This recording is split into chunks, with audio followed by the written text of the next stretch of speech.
All right, so before I get started, I'm gonna pour some latex into this mask mold because it takes like an hour to dry. So let me get that done really quick.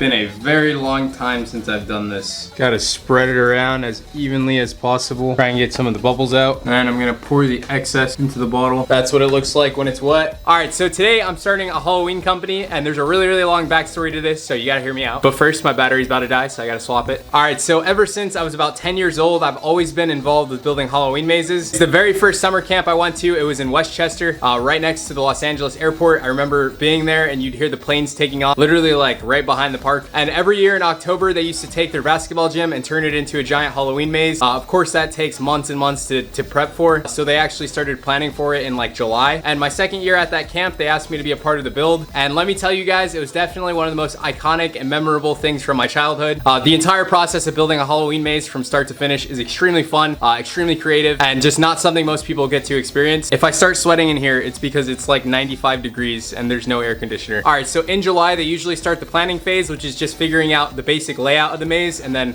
how many rooms are gonna be in there, what's gonna be in each room, how many actors are we gonna need, all the logistical stuff, the theme, all the hiding spots. And then the next phase is to gather all the props, all the building material, all that kind of stuff. Then once you do that, you can figure out what your budget's gonna be. The more creative you get, the less amount of money you need, because you could just make the props, which for the most part, our budget was tiny, so we ended up making a lot of things from scratch. And then after that's done, it starts the second most fun part of the process, which is actually building the maze, putting everything together, making the walls. You literally need to find a crew of people who are just dedicated, hardworking, and are usually up to work for free because there's not much money to be made at all with these mazes. There's usually no build budget, or there's just like one person getting paid. And then from those builds back then, we actually used to find pallets, and then we'd use the pallets to build the actual maze walls. And then once the maze is built, all the walls are up, you gotta decorate everything, you gotta add props, figure out the music. And then the most fun part, of course, is actually opening it. You gotta throw on a scary costume, jump out at people walking through. It's tons of fun, a huge adrenaline rush, and yeah, still to this day, by far one of the most fun things I've ever done. Anyway, I enjoyed it so much that once I turned 18, I actually started working at a theme park near my house called Knott's Berry Farm as a scare actor. I was a zombie, and then I was an evil clown. That's kind of how this whole channel started, honestly. I'm not gonna show you guys my costume because it's pretty scary. It's like movie level terrifying. But yeah, since I was a clown, I was able to act as stupid as I wanted or as scary as I wanted, which was so much fun. And since it was only like a seasonal job, I'd probably still be working there today. But honestly, I'm not a fan of management there or the systems they have in place. At least when I was there, it's been a minute since I've been there. Just to give you guys an example, one year I worked there and they just straight up fired me for no reason at all. They literally handed me a sheet of paper and they were just like, you can never work here again. Never gave me a reason. I never broke any rules. There was no warning. None of the managers or anyone in charge ever even talked to me. So like someone from management literally just logged into the system that I'm fired. And then on that little paper, it gives you the number to HR, and it's like, call if you have any questions. And of course I called because I was like, why am I fired? And the lady from HR was straight up like, your file's locked. I can't even access it. I need my boss to get into it.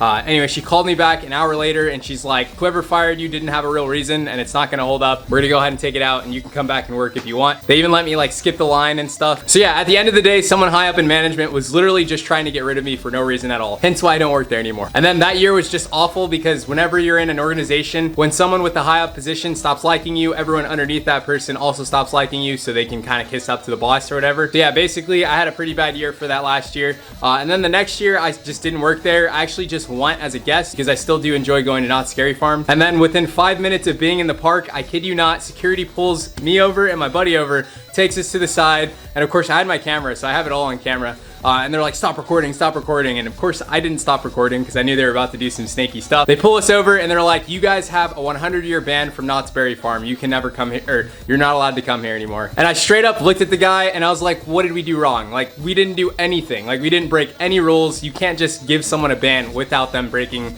some type of rule. Like, this isn't the 1950s anymore, dude. And then of course he couldn't answer my question. He like radioed to a bunch of people. And then within like 3 more minutes, a bunch more security guards came. I just kept looking at him and I was like, you have to have a reason before you ban someone from a park. You can't just kick them out for no reason. And then like the 5th time I said that, after they were on the radio with probably upper management, they were just like, you're free to go. And I was like, yeah. I think they were just trying to avoid a harassment lawsuit. The footage is on one of my old hard drives, so I'm not gonna be able to find it for this video. But true story, all that stuff happened. Super sketchy. But yeah, other than that, I still like Knott's Scary Farm. I go back pretty much every year. That's actually how this whole channel came about. My very first channel is called Scary Farm Sliding. If you like search that in the search bar. Sliding is when the monsters are wearing knee pads and they slide on the ground in front of you. It's a scare technique. I actually think there's a sport application to it, so I'm sure I'm gonna be trying to create one in the future. Anyways, today I'm gonna be starting a few of my own Halloween brands because I do enjoy Halloween. I think it's a really fun time. I think a lot more people need to get involved with building mazes and stuff and just scaring people as long as they want to be scared. So as I was telling you guys before, I already know how to make masks. I already know how to make Halloween props. And now that I've been dabbling into robotics and electronics and wiring circuit boards and stuff, that's pretty much all you need to become a pretty decent Halloween prop manufacturer. Also, for any of you guys who don't know what slider gear is, here are my knee pads.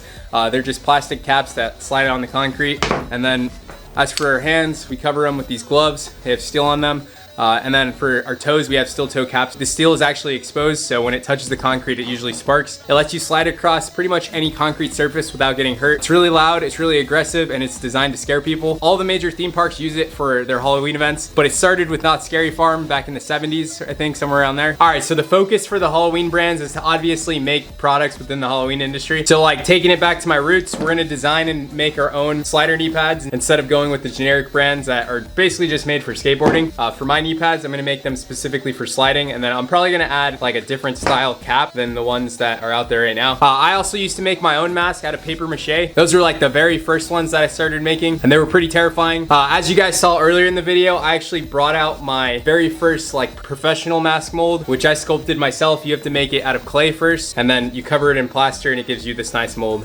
We poured latex in. It's pretty much dry, so I'm gonna go ahead and pull it out so you guys can see what the mask looks like. I gotta throw you guys on the tripod, and let's get it done. Just gonna peel off the edge. Okay, it's definitely not fully dry. Dang, I ripped it. That's not good. Okay, totally failed the first one. Like I said, it's been a really long time since I've done this. I'm gonna go ahead and pour another one and just let it sit for like 2 hours. I'm gonna throw some powder in there because it's sticking together a little bit. All right, so I just checked my camera and my card filled up, so it might have stopped recording when I was pulling it out. Anyway, this is what the mask looks like. It's a zombie character. This one definitely didn't come out perfect. There's holes in it, but like I said, it's been years since I pulled this mask. But even then, this was the very first latex mask that I ever sculpted and made, so it's cool. It is what it is. All right, so from here, we would just get it painted to make it look more realistic. Cut out the eyes, cut out some holes in the nose, then add some straps to the back of it, and it would be a legitimate mask. All right, so moving on, I have a rock solid contact list of people who love this kind of stuff, just Halloween in general. I know a couple people who already have their own mask operations running. I know tons of people who slide right now. Realistically, I don't think it's gonna be a crazy big money generator, but like I said, I just love doing this stuff anyway. So yeah, we're just gonna have as much fun as we possibly can, and hopefully it breaks even. That way we can basically do all this stuff for free. So that's definitely my focus. We'll make money on other businesses and stuff. This is just pure fun. The end goal for this company is just to build its own mazes, escape rooms, gear, apparel, media. Media is probably the biggest one. Props, stickers, effects, prop weapons,